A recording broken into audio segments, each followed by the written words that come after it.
The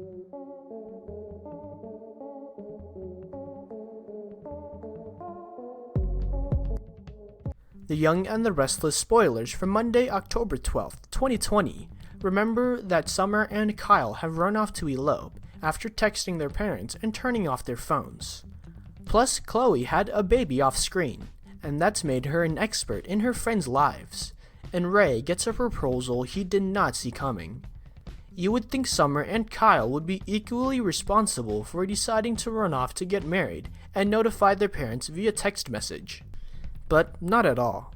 Phyllis knows exactly who is solely responsible for this debacle. Kyle. He puts her precious, innocent baby up to this, because Kyle knows Jack does not approve of the marriage. Jack is a lot more polite to Phyllis than she warrants.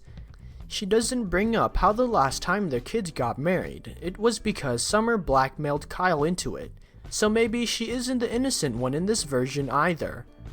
Chloe gave birth last week.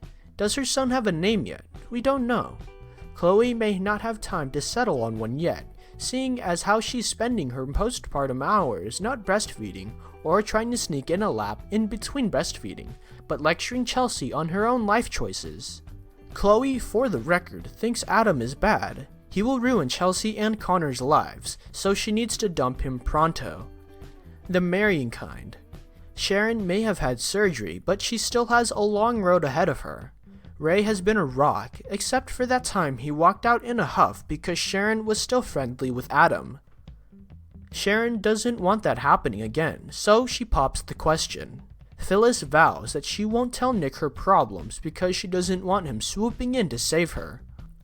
This lasts about 10 seconds. Then Phyllis tells Nick her problems and he swoops in to save her. Nick goes to Victoria and chastises her for buying up Phyllis's loans and for teaming up with Billy to bring down Adam. He accuses her of acting like their brother and father. How dare does Victoria act like the boys? It's unladylike. And this is where Nick storms out. Victor comes upon Lily and Billy. First, he grumbles at Billy.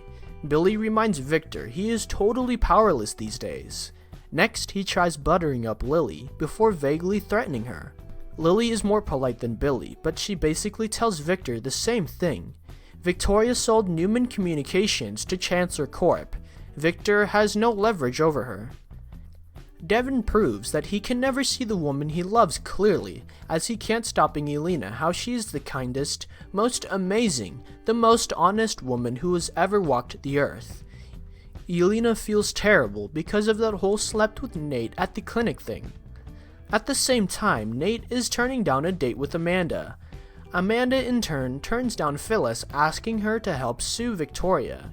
Amanda reminds her she's exclusive with Chancellor. Phyllis promises not to tell.